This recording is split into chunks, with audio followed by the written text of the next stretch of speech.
Pero Yvette, ikaw, ano natutunan mo dun sa era ng buhay mo na ngayon? I think yung pagiging matibay din kasi talaga. Pagiging professional. Kasi right now, di ba, ibang buhay ko sa Canada, pero parang, mas madali pa rin to compared dati na talagang walang tulog. Ngayon, I'll make sure na may 7 to 8 hours akong tulog. Kasi ang normal life ko doon, meron akong stable job, 9 to 5. And then I have business on the side, yung marketing namin. I'm doing mortgage advisor as well. So, 10 years na ako doon. And una, sa Toronto kami. Tapos ngayon, 1 year and a half na kami sa Calgary. Nung lumipat kami sa Calgary, dun lang kami talagang masasabing, ay, Nakakahinga ang blessed natin mag-asawa, ang blessed ng pamilya, sobra. Paano ka na-convince na lumipat ng Canada 10 years ago? Kasi mahirap yun, iiwan mo Mahirap Pilipinas. yun. Talaga, ang tagal matagal akong kinonvince ng asawa ko from 2006. 2015 lang ako nag-move. Bakit? Kasi sabi ko, ano gagawin ko sa Canada? Di ba, hindi naman makakanta doon or ganyan. Parang lahat negative talaga. So, na-convince niya ako after 2 beses na akong muntikang mamatay dito. Ay, Ay, oo. Yung nasagasaan. Nabangga. Tapos yung na ectopic pregnancy. So sabi niya, ay, kailangan pumunta ka na dito, sabi ng asawa ko. Tapos yun, nung nakuha na namin yung visa, at talaga, wala pang 1 month, alis na agad. Tapos yun, ang hirap ng buhay sa Canada. Oo. Ayaw ko naman. Ang hirap. No. Tissue. Nare-ready ko na Pero yun. kasi, talagang kung hindi din ako naging matibay dito, hindi ko kakayanin dun. Oo.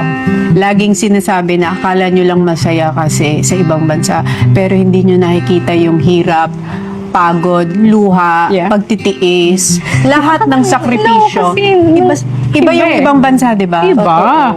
Like, ang dami kong naranasan kasi discrimination, yung pagiging racist, diba, ibang tao, diba? Kasi una kong work doon is nagkahera ako, naglinis ng banyo.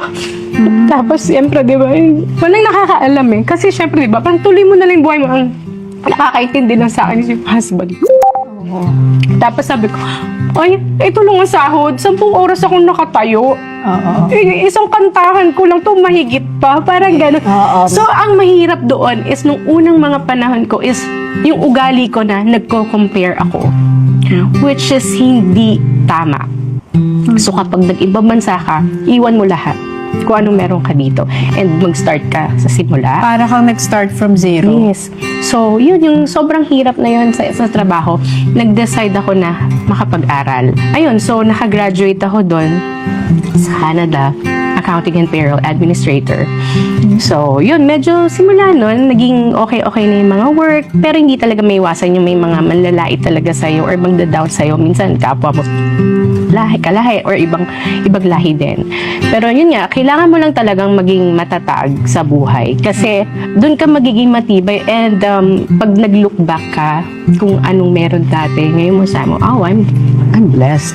I'm grateful talaga kung anong meron ako ngayon. Tsaka na-survive mo yung mahirap na part na yun ng buhay mo. Oo. Alam mo, mahirap yung pinagdaanan mo ng sex bomb.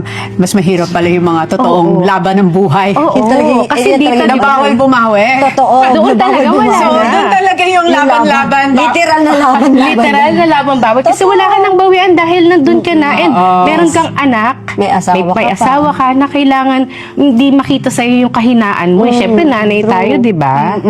Parang, ayun, pero pasalamat ako sa Diyos talaga. I-appreciate mo lang kung anong meron talaga. And huwag kayong susuko sa buhay kasi, alam mo, parang pag hindi naman to tatagal eh. Like, i-enjoy mo lang lahat ng process. It's a challenge kasi. And yun ang magtuturo sa'yo para tumapang ka, lumakas ka,